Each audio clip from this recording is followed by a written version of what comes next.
I knew something was wrong the second I pulled onto Meadowbrook Lane with my livestock trailer hitched to my F-350, because Brenda Morrison was standing in the middle of the cul-de-sac with her arms crossed like she owned the entire neighborhood. The woman had that signature look plastered across her face, the one that screamed she was about to make my Tuesday morning infinitely more complicated than it needed to be. I had exactly 45 minutes to get to the auction house in Weatherford, Texas, where I was supposed to pick up 3 Angus heifers I'd won in an online bidding war the night before. And here was the HOA president herself, blocking my way out like some kind of suburban traffic cop. I rolled down my window as I approached, trying to keep my irritation in check. The early September heat was already brutal, and I could feel sweat starting to form on my back despite the air conditioning blasting in the cab. My name is Scott Garrison, and I'd been living in this planned community outside Fort Worth for almost 2 years now. I'd bought the 5-acre property specifically because the HOA rules allowed for agricultural use, which meant I could keep livestock and run my small cattle operation without hassle. Or at least, that's what I thought when I signed the papers. "Morning, Brenda," I called out, forcing something that resembled a friendly tone. She didn't move. Instead, she pulled out her phone and started tapping on it furiously, her acrylic nails making sharp clicking sounds against the screen. "Scott Garrison, I need to speak with you about this trailer situation." I checked my watch. 42 minutes now. Can this wait? I've got a time-sensitive pickup in Weatherford. No, it absolutely cannot wait. Brenda walked right up to my driver's side door, and I could see she had that self-righteous gleam in her eyes that I'd come to recognize over the past few months. She was probably in her late 40s, with that precise blonde bob haircut that looked like it cost more than my monthly feed bill. According to HOA Regulations, Section 12, Paragraph 4, livestock trailers are not permitted to be parked in plain view of the street for more than 2 hours. I took a deep breath. "Brenda, the trailer isn't parked. I'm actively using it. I'm leaving right now to pick up cattle." "But you attached it to your truck at 6:30 this morning. I have time-stamped photos." She held up her phone, showing me a picture of my truck and trailer in my driveway, the metadata clearly visible. That was 2 hours and 17 minutes ago. The absurdity of the situation was almost impressive. "You're telling me that you've been monitoring my property since 6:30 in the morning."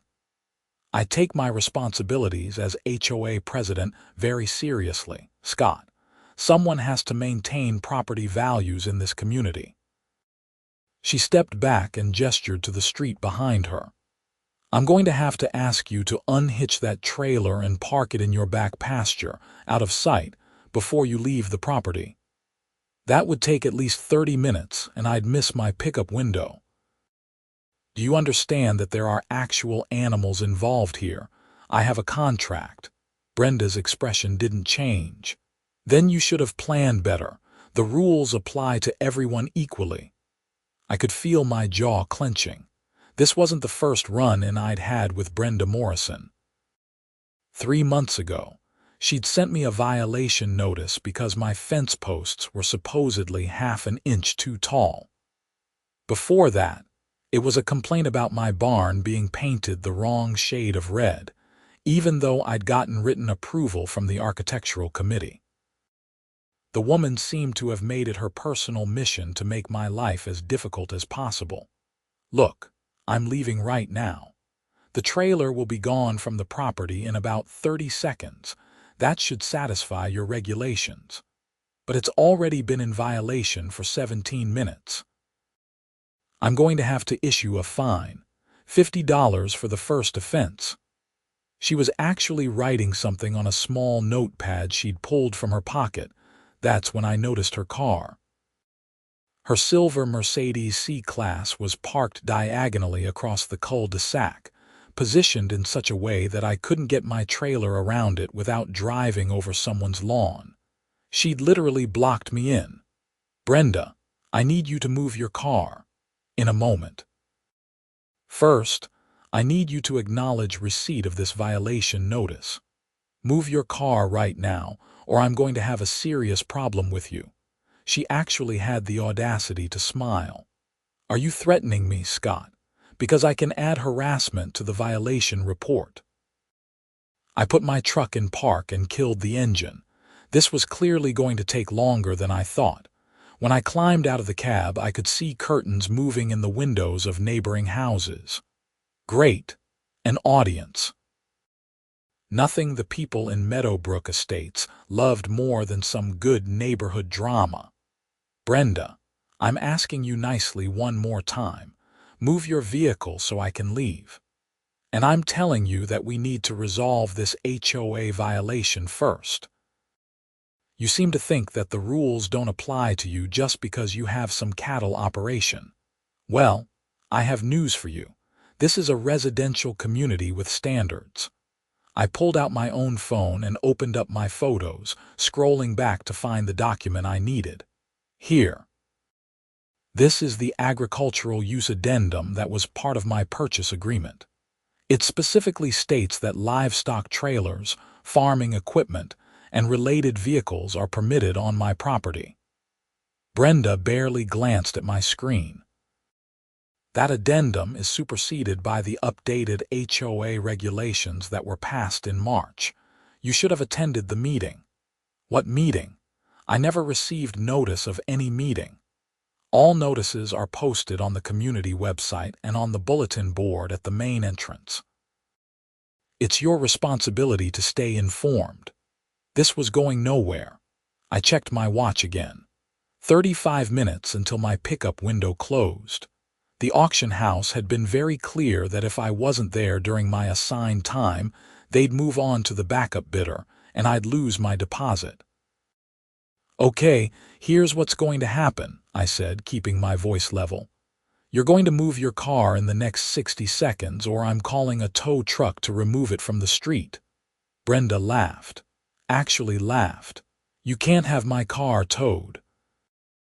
This is a public street within a private community. Actually, Texas Transportation Code allows for the removal of any vehicle that's blocking a driveway or preventing another vehicle from leaving private property. Your car is illegally parked in a way that prevents me from accessing the public road. That's a towable offense." The smile disappeared from her face. "You wouldn't dare." I was already dialing. I'd had the number for reliable towing saved in my contacts ever since I'd started having issues with Brenda. The owner, Marcus, was a guy I'd gone to high school with, and he'd always been reliable when I needed him. "Marcus?" "Yeah, it's Scott Garrison. I need a vehicle removed from Meadowbrook Lane, silver Mercedes, illegally blocking the road." I rattled off the license plate number while staring directly at Brenda.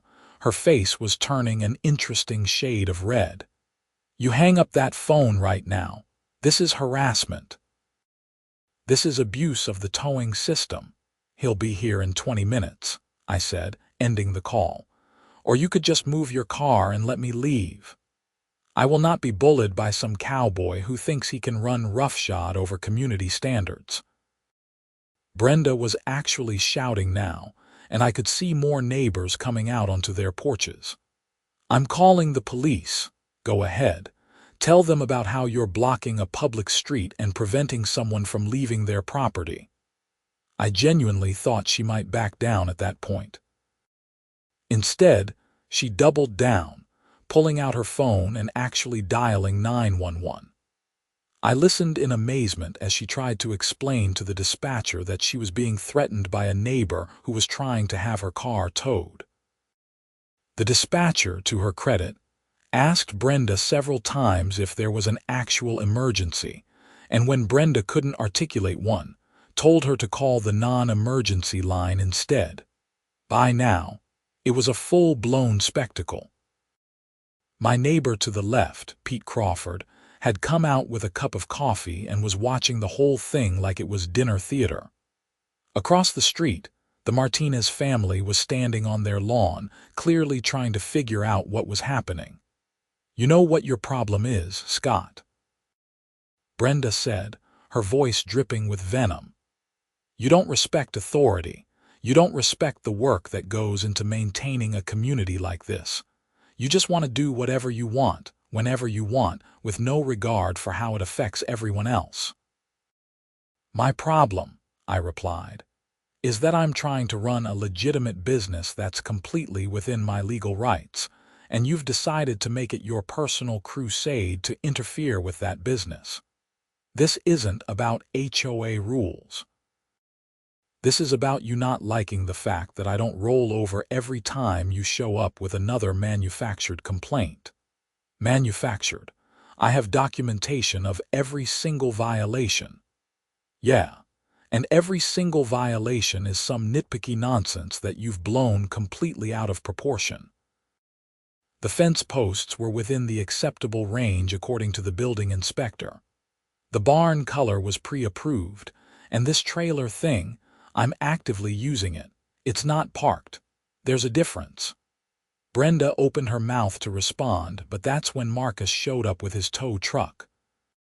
The big red vehicle rumbled down the street, and I saw Brenda's expression shift from anger to genuine alarm. Marcus rolled down his window and gave me a wave. "Hey, Scott, this the Mercedes." "That's the one." "Wait, you can't do this." Brenda rushed toward her car, fumbling for her keys. "This is theft. This is illegal." Marcus stepped out of his truck, clipboard in hand. "Madam, I have a legitimate tow request for a vehicle that's blocking access to private property. If you'd like to move it right now, we can avoid the whole towing process. I want to see your authorization." "You can't just tow someone's car because they asked you to," Marcus gestured to me. "Property owner requested the tow. Your vehicle is positioned in a way that prevents him from leaving. That's sufficient cause under Texas law." I could see the gears turning in Brenda's head. She was trying to figure out if she could still somehow win this confrontation, but the tow truck was right there, and Marcus was already starting to position his equipment. "Fine," she spat. "Fine, I'll move it, but this isn't over, Scott Garrison. Not by a long shot." She got into her Mercedes and started the engine with more force than was probably necessary. As she backed up and pulled to the side, I could see her on her phone again, probably calling other HOA board members to complain about the injustice that had just been perpetrated against her. I thanked Marcus and told him I'd buy him a beer sometime, then climbed back into my truck. I had 28 minutes to make a 35-minute drive. It was going to be tight, but I might just make it if I pushed the speed limit a little. As I pulled out of Meadowbrook Estates, I saw Brenda in my rearview mirror. She was standing next to her Mercedes, phone still pressed to her ear, watching me leave with an expression that promised retribution. I should have known right then that this wasn't going to be the end of it. Brenda Morrison wasn't the type to let something like this go. The drive to Weatherford was tense. I kept checking the time on my dashboard, doing mental calculations about whether I could make it. Traffic on Highway 180 was heavier than I'd expected, and I got stuck behind a truck hauling hay bales that was doing about 15 miles under the speed limit. By the time I pulled into the auction house parking lot, I had exactly 3 minutes to spare. The heifers were beautiful, exactly as described in the auction listing. 3 healthy Angus girls, about 18 months old, perfect for breeding stock. The auction house staff helped me load them into the trailer, and I spent a few minutes making sure they were secure and comfortable. The whole process took about 45 minutes, and by the time I was heading back toward Fort Worth, it was almost noon. I stopped at a Whataburger on the way home and grabbed a late breakfast, sitting in the parking lot and eating my burger while I thought about the morning's events. The confrontation with Brenda had left a bad taste in my mouth that had nothing to do with the food. I'd moved to Meadowbrook Estates because I thought it would be a good compromise between having enough land for my cattle operation and still being close enough to the city for convenience. The HOA had seemed reasonable when I'd reviewed the rules before buying. But Brenda had taken over as president about 6 months after I moved in, and things had gone downhill fast. When I got back to the neighborhood, I was relieved to see that Brenda's Mercedes was gone from the street. I carefully backed the trailer up my driveway and into the pasture area behind my house, where I'd already prepared a temporary pen for the new arrivals. The heifers seemed happy to get out of the trailer and explore their new surroundings. I spent the rest of the afternoon getting them settled, making sure they had plenty of water and feed, and just generally letting them acclimate to the property. It was around 5 in the evening when my phone rang. Unknown number, local area code. I almost didn't answer, but something made me pick up. "Is this Scott Garrison?" A woman's voice, not Brenda, speaking. "Mr. Garrison, this is Cheryl Hopkins from the Meadowbrook Estates HOA Board. I'm calling to inform you that there's been a formal complaint filed against you by President Morrison, and we need to schedule a hearing to address multiple alleged violations." I sighed. Of course there was. What violations are we talking about? I have a list here. Unauthorized use of a livestock trailer in violation of community standards, harassment of an HOA officer, making terroristic threats, and attempting to have community property illegally towed. Community property. Brenda's personal Mercedes is community property. President Morrison's vehicle was being used in her official capacity as HOA president at the time of the incident. This was getting absurd. Cheryl, I'm going to be completely honest with you.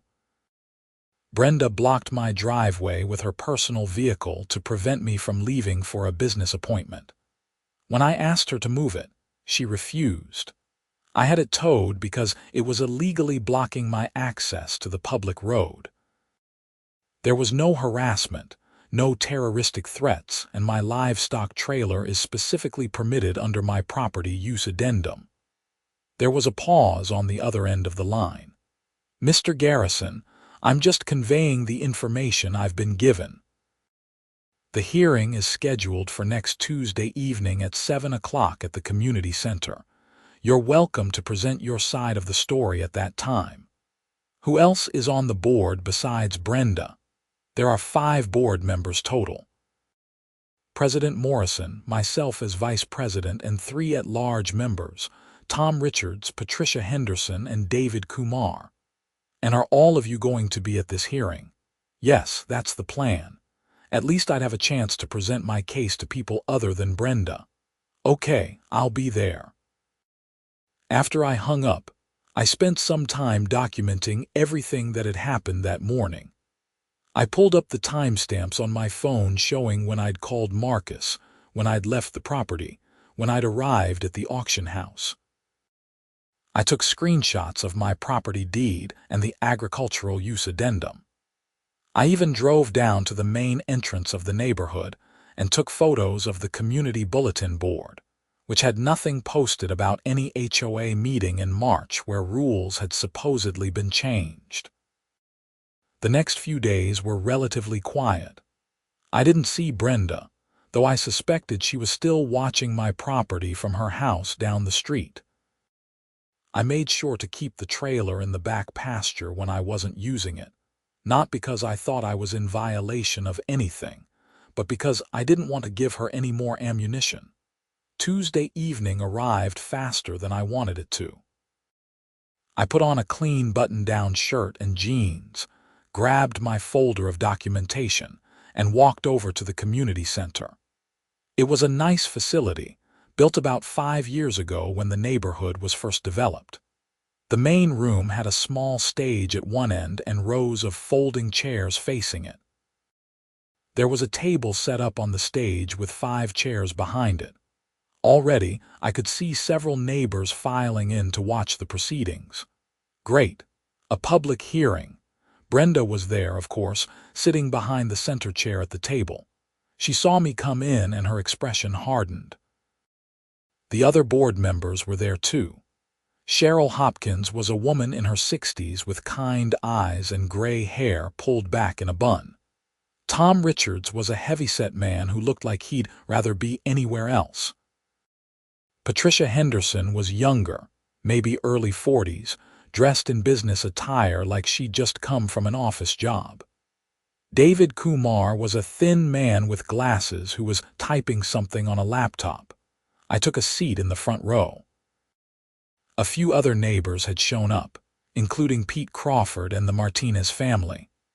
I wondered if they were here to support me or just to watch the drama unfold. At 7 o'clock sharp, Brenda called the meeting to order.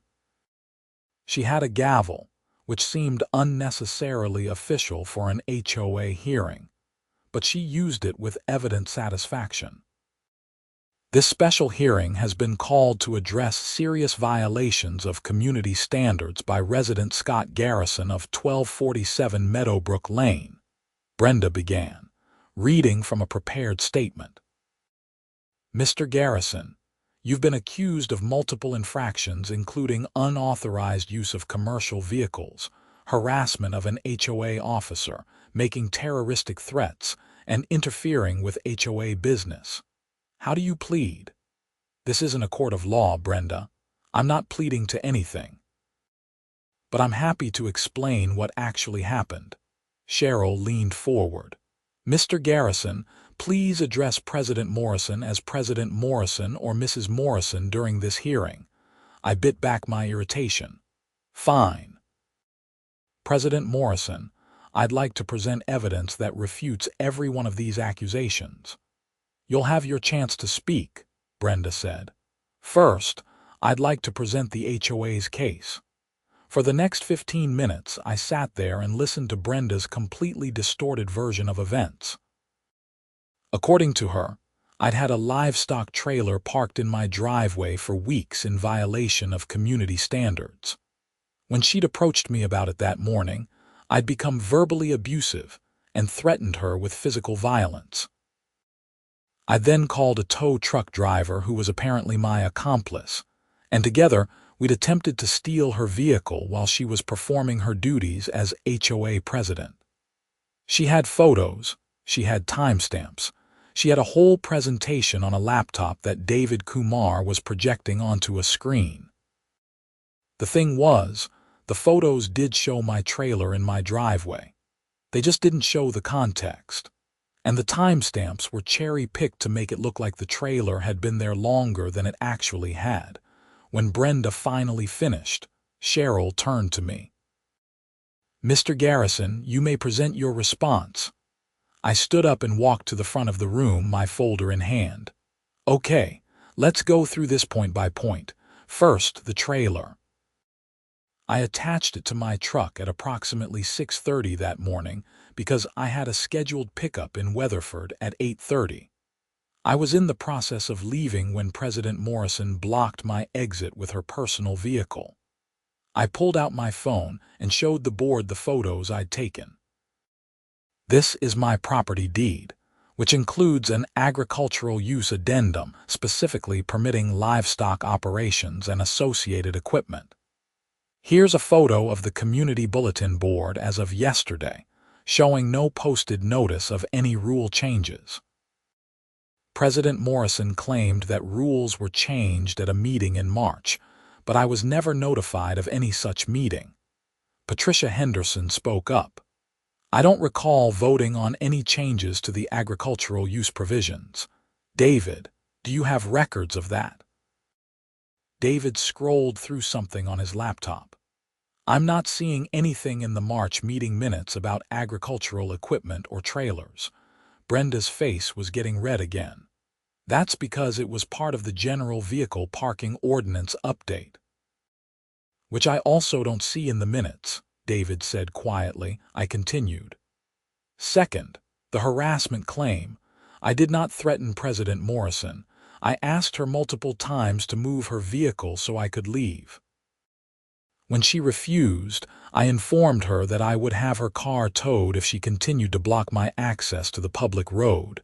That's not a threat. That's a statement of legal rights. Tom Richards raised his hand. Can I ask a question? Brenda, why were you blocking the street? I wasn't blocking the street. I was parked on the street, which is public parking. But you were preventing Mr. Garrison from leaving, Cheryl said, her brow furrowed. That does seem problematic. I was conducting HOA business. I had a right to be there. I pulled out my phone again. I have the recording of the call I made to the towing company. You're welcome to listen to it. There are no threats made. I simply requested a legal tow of a vehicle that was blocking my property access. Patricia took my phone and listened to the recording. After a moment, she passed it to Cheryl, who also listened. They exchanged glances. Brenda, I have to say, I'm not hearing anything in this recording that sounds like harassment or threats, Cheryl said carefully. Of course you're taking his side. You've always been soft on rule enforcement. Brenda was losing her composure now. I'm not taking anyone's side. I'm trying to understand what actually happened. I decided to push a little harder. I'd also like to point out that President Morrison has filed multiple violation notices against me over the past several months, all of which have either been unfounded or based on misinterpretations of the rules. I have documentation of every single one. I spread out the papers on the table in front of the board. The fence post violation that had been dismissed by the building inspector. The barn color complaint that had ignored my pre-approval. 3 separate complaints about the smell from my cattle, despite the fact that my nearest neighbor was over 200 feet away and I maintained proper waste management. Tom Richard picked up one of the papers and read it. Jesus, Brenda, you complained about the smell of cattle in a neighborhood that specifically allows agricultural use. It's a quality of life issue. People have a right to enjoy their properties without dealing with farm smells. Then maybe they shouldn't have bought property in an area zoned for agricultural use, Patricia said dryly. The hearing went on for another 30 minutes, with Brenda becoming increasingly agitated as it became clear that the rest of the board wasn't buying her version of events. Finally, Cheryl called for a vote on whether any violations had actually occurred. The vote was 4-1, with only Brenda voting that I was in violation. The other board members unanimously agreed that I had not broken any rules and that no fines or sanctions would be imposed. Brenda stood up so fast her chair toppled backward. This is a travesty. This is a complete failure of leadership. I will not stand for this. Brenda, sit down, Cheryl said firmly. The vote has been taken. No, I will not sit down. This board has been compromised. Scott Garrison has clearly done something to influence all of you, and I will not be part of this corruption. She actually stormed off the stage and out of the community center, leaving her laptop and papers behind. The room fell silent. David Kumar slowly closed Brenda's laptop and gathered up her materials. Cheryl looked at me with an expression of apology. Mr. Garrison, I'm sorry for the waste of your time. You're free to go, and there will be a note in the HOA records that these complaints were found to be without merit. I thanked the board and left the community center, feeling both vindicated and exhausted. Several neighbors stopped me on the way out to express support. Pete Crawford actually shook my hand and said he'd been dealing with Brenda's nonsense for years and was glad someone had finally stood up to her. I thought that would be the end of it. I really did, but I should have known better. The next morning, I woke up to a dozen missed calls and twice as many text messages. The first call I returned was from Cheryl Hopkins. Scott, I'm so sorry to bother you early, but we have a situation. What kind of situation? Brenda Morrison broke into the community center last night and destroyed the HOA records. The police are involved. I sat up in bed, suddenly wide awake. She what? Security footage shows her coming back around midnight. She used her key to get in, but then she went through all the filing cabinets and shredded documents. She also wiped David's laptop, which had all our digital records. It's a disaster. Why would she do that? Cheryl sighed. My best guess. She knew we were going to review all her violation complaints against you and other residents. I think there might be a pattern of abuse of her position, and she didn't want that coming to light. The police investigation moved faster than I expected. Within 2 days, they had built a case against Brenda for criminal mischief and destruction of property. The security footage was damning. It showed her systematically going through every file cabinet, pulling out folders, and feeding them into the industrial shredder in the corner of the office. When she couldn't figure out how to wipe David's laptop, she'd actually smashed it against the corner of a desk until the screen cracked. But here's where it got really interesting. When the police searched Brenda's house as part of the investigation, they found something unexpected. She had been collecting HOA dues from residents and depositing them into a personal bank account rather than the HOA's operating account. We're talking about thousands of dollars over the course of about 8 months. It wasn't just abuse of power anymore. It was embezzlement. The HOA board called an emergency meeting, and this time, the community center was packed. Every homeowner in Meadowbrook Estates seemed to be there. Cheryl stood at the front of the room and explained what they'd discovered. There were gasps, angry murmurs, and more than a few people demanding to know how this had been allowed to happen. We're cooperating fully with law enforcement, Cheryl said, her voice shaking slightly. And we're working with our attorney to determine how to recover the stolen funds and what steps need to be taken to prevent this from happening again. Someone in the back shouted, "Where's Morrison now?" She's been arrested and charged with embezzlement and destruction of property. There will be a court date set within the next few weeks. I sat in my chair, trying to process all of this. The woman who had been making my life miserable for months, who had blocked my driveway and tried to have me sanctioned over made-up violations, had been stealing from the entire community. It was almost too bizarre to believe. After the meeting, several neighbors approached me. Apparently, I wasn't the only one who had been targeted by Brenda's zealous enforcement. Mrs. Martinez told me about receiving a violation notice because her garden gnome was 2 inches taller than the allowed height for lawn decorations. Pete Crawford had been fined because his mailbox was painted navy blue instead of black. Another resident, a woman named Jennifer Thompson, who lived on the opposite side of the neighborhood, had been cited for having a basketball hoop in her driveway, despite the fact that basketball hoops were explicitly permitted in the HOA rules. It became clear that Brenda had been using her position to harass people she didn't like, or who she felt didn't fit her vision of what the neighborhood should be. The agricultural use provision that allowed me to keep cattle. She'd apparently voted against it when it was first proposed, and she'd never gotten over losing that vote. The next few weeks were a whirlwind of legal proceedings and community meetings. The HOA board hired a forensic accountant to go through what records they could recover and reconstruct the financial damage.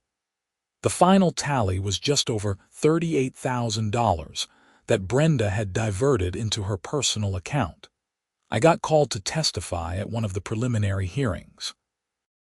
The prosecutor wanted me to describe my interactions with Brenda, particularly the incident with the blocked driveway and tow truck. I told the truth, just as I had at the HOA hearing. The judge seemed particularly interested in the fact that Brenda had been willing to make someone miss a business obligation just to assert her authority. Brenda's attorney tried to paint her as a dedicated community volunteer who had made some mistakes in judgment. But when the prosecutor presented evidence of the embezzlement, the systematic harassment of residents, and the destruction of records, that narrative fell apart pretty quickly. The thing that struck me most during all of this was seeing Brenda in the courtroom. She looked smaller somehow, less intimidating. Without her HOA president title and her manufactured authority, she was just a middle-aged woman who had let power go to her head and had made some catastrophically bad decisions. The trial itself took 3 days. I attended most of it, partly because I was curious and partly because I felt like I needed to see it through.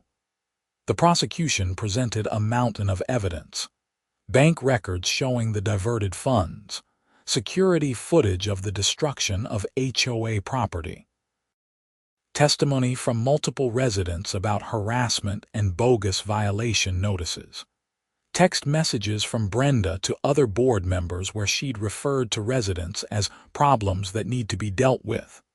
The defense didn't have much to work with.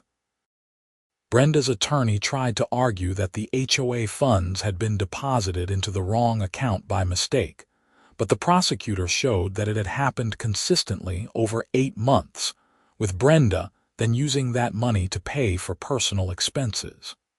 There was no way to spin it as an accident. The jury deliberated for less than 4 hours. Guilty on all counts: embezzlement, criminal mischief, and abuse of office. The judge set sentencing for 3 weeks later. Back at Meadowbrook Estates, life was slowly returning to normal. The HOA board had elected Cheryl Hopkins as the new president, and she immediately implemented a series of reforms.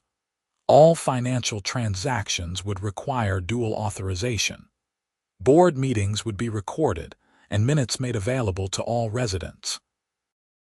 And there would be a formal appeals process for any violation notices, with a requirement that the person issuing the notice couldn't be involved in the appeal decision. I was just happy to be able to run my cattle operation in peace. The 3 Angus heifers I'd picked up that fateful morning were settling in beautifully. I'd since added 2 more cows and a bull, and I was planning to breed them in the spring. My little operation was growing, and for the first time since moving to Meadowbrook Estates, I felt like I could actually focus on the work instead of constantly looking over my shoulder for the next HOA complaint. Sentencing day arrived in late October. The leaves were starting to turn, and there was a crispness in the air that made everything feel like a new beginning. I drove down to the courthouse in Fort Worth and found a seat in the gallery. Brenda was brought in looking tired and defeated. Her expensive blonde bob had grown out, and she was wearing a simple gray dress instead of her usual designer outfits. The judge reviewed the case, the jury's verdict, and the sentencing recommendations from both sides. The prosecutor asked for the maximum sentence: 5 years in state prison and full restitution to the HOA. The defense asked for probation and community service, arguing that Brenda had no prior criminal record and had already suffered enough through the loss of her reputation and position. The judge took his time before speaking. When he did, his voice was measured but firm. "Mrs. Morrison, you held a position of trust within your community. Residents elected you to that position believing that you would act in their best interests. Instead, you used that position to enrich yourself and to harass those you disagreed with. The evidence presented in this case shows a pattern of behavior that goes beyond a simple mistake or lapse in judgment. This was calculated, deliberate, and sustained over many months." He paused, looking directly at Brenda. "However, I also recognize that you have no prior criminal history, and I've seen letters from family members attesting to your character outside of this situation. Therefore, I'm sentencing you to 3 years in state prison, with the possibility of parole after 18 months. You are also ordered to pay full restitution to the Meadowbrook Estates HOA in the amount of $38,472, plus court costs and fees. Additionally, you are permanently barred from serving in any HOA leadership position in the state of Texas. Brenda's shoulders sagged, but she didn't cry or protest. She simply nodded and was led away by the bailiff. I watched her go and felt a complicated mix of emotions. I wasn't happy to see someone going to prison, but I also couldn't muster much sympathy for someone who had made so many people's lives harder for no good reason. As I left the courthouse, I ran into Cheryl Hopkins in the hallway. She looked relieved but sad. "It's over," she said simply. "Yeah. It is. I want you to know, Scott, that the board is committed to making sure nothing like this ever happens again. We're implementing oversight measures, regular audits, everything we can think of." "I appreciate that, Cheryl, and I appreciate how you handled everything." She smiled. "You know, in a weird way, your standoff with Brenda that morning is what started all of this unraveling.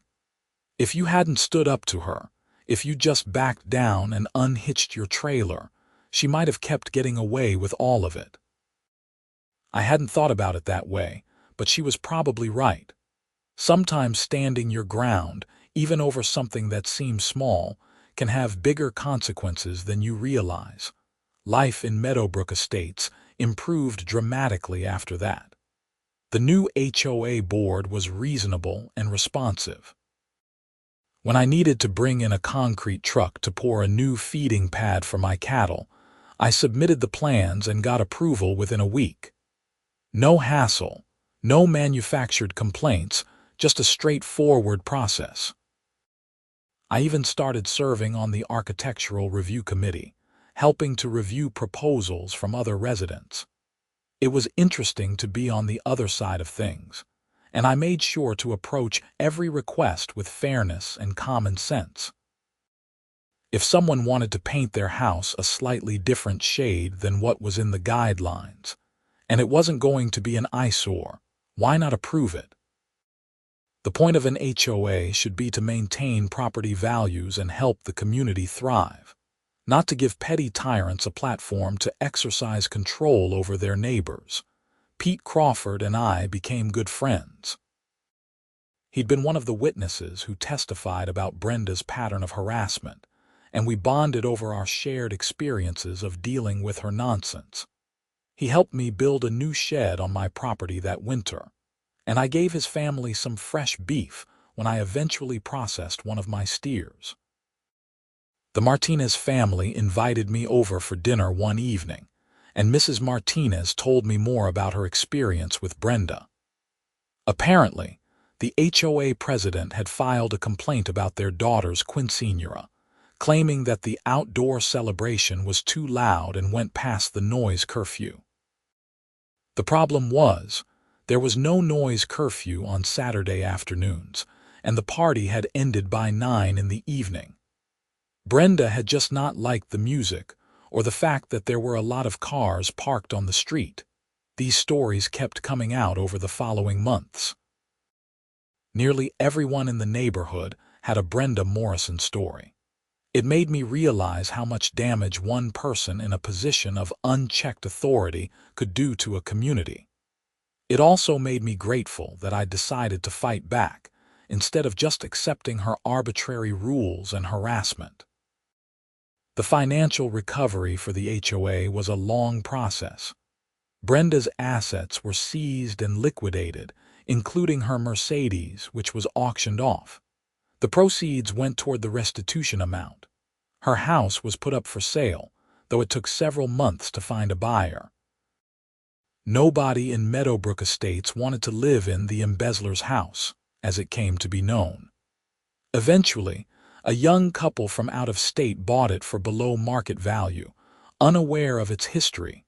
By the spring, my cattle operation was thriving. I had 8 head now, and I was breeding them successfully. I'd even started selling beef shares to other residents in the neighborhood. It turned out that a lot of people were interested in locally sourced, grass-fed beef, and having a small cattle operation right in the community was actually a selling point rather than a nuisance. I sometimes thought about that morning when Brenda had blocked my driveway. If I had known then where it would all lead, would I have done anything differently? Probably not. Standing up to her had been the right thing to do, not just for me but for the entire community. Sometimes you have to be willing to call a tow truck, metaphorically or literally, to protect your rights and your sanity. The livestock trailer that had started the whole mess was still parked in my back pasture when I wasn't using it, just as I'd always intended. I used it regularly now for hauling cattle to and from the auction house, for picking up feed supplies, and for all the other tasks involved in running a small agricultural operation. And every time I hitched it up to my truck, I thought about Brenda standing in the middle of the cul-de-sac with her arms crossed, so certain of her authority and so convinced that she could bend me to her will. She'd been wrong about that, and it had cost her everything. One Saturday afternoon in April, I was out working in the pasture when a car pulled up to my gate. A woman got out, someone I didn't recognize. She was probably in her 30s, dressed in jeans and a t-shirt with a friendly smile. "Are you Scott Garrison?" she asked. "That's me." "I'm Emily Chen. I just bought a property 2 streets over, and I'm thinking about starting a small goat operation. Someone told me you might be able to give me some advice about dealing with the HOA and getting everything approved." I wiped my hands on my jeans and walked over to the gate. "Sure, I'd be happy to help. Though I have to tell you, the HOA is pretty reasonable these days. As long as you follow the agricultural use guidelines and submit proper plans, you shouldn't have any trouble." We talked for about 30 minutes. I gave her the names of the current board members, explained the approval process, and told her about my own experiences getting my operation set up. I even told her about Brenda, though I kept it brief. She'd hear the full story from other neighbors soon enough. As Emily was leaving, she turned back and said, "Everyone I've talked to in this neighborhood has mentioned how you stood up to the old HOA president. People really respect that." After she drove away, I stood there for a moment, looking out over my property. The cattle were grazing peacefully in the afternoon sun. My barn and equipment were all properly maintained and legally compliant. My trailer was parked exactly where it was supposed to be. Everything was as it should be. I thought about how easily things could have gone differently. If I'd backed down that morning, if I'd unhitched my trailer and missed my pickup appointment, Brenda would have won. And she would have kept winning over and over, making life miserable for everyone in Meadowbrook Estates while embezzling money and abusing her power. Sometimes the smallest acts of resistance can have the biggest impacts. The sun was starting to set, painting the Texas sky in shades of orange and pink. I had evening chores to do, cattle to feed, water troughs to check. Normal, everyday work that I loved. And I could do it all in peace, without worrying about manufactured HOA violations or petty tyrants with too much time on their hands. As I walked back toward the barn, I heard the sound of my phone buzzing. A text from Cheryl Hopkins. "Board meeting next Tuesday at 7. We're discussing plans for the neighborhood summer barbecue. Your beef would be perfect if you're willing to donate some. Let me know." I smiled and texted back a confirmation. This was what an HOA was supposed to be. Community members working together, supporting each other, making the neighborhood a better place to live. Not power trips and harassment and embezzlement. That evening, after I'd finished my chores and the cattle were settled for the night, I sat on my porch with a cold beer and watched the stars come out. It had been almost 8 months since that confrontation with Brenda Morrison.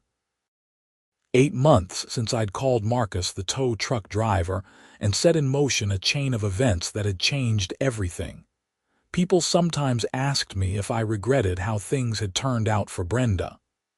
After all, she'd lost her position, her reputation, her freedom, and her assets. It was a steep fall from grace, but when I really thought about it, I didn't feel guilty. Brenda had made her own choices. She'd chosen to embezzle money. She'd chosen to harass residents. She'd chosen to destroy evidence when she got caught. I hadn't made those choices for her. What I had chosen was to not be a victim, to not let someone else's abuse of power dictate how I ran my life and my business. And that choice had turned out to be the right one, not just for me but for everyone in Meadowbrook Estates. The next few months passed peacefully. The summer barbecue was a huge success. I donated 50 pounds of ground beef and several steaks, and people raved about the quality. Several more residents signed up for beef shares for the fall. My little side business was becoming quite profitable. The HOA board continued to function smoothly under Cheryl's leadership. They implemented a mentorship program where new homeowners were paired with established residents to help them understand the community guidelines and feel welcome. It was a far cry from Brenda's approach of immediately hitting people with violation notices for minor infractions.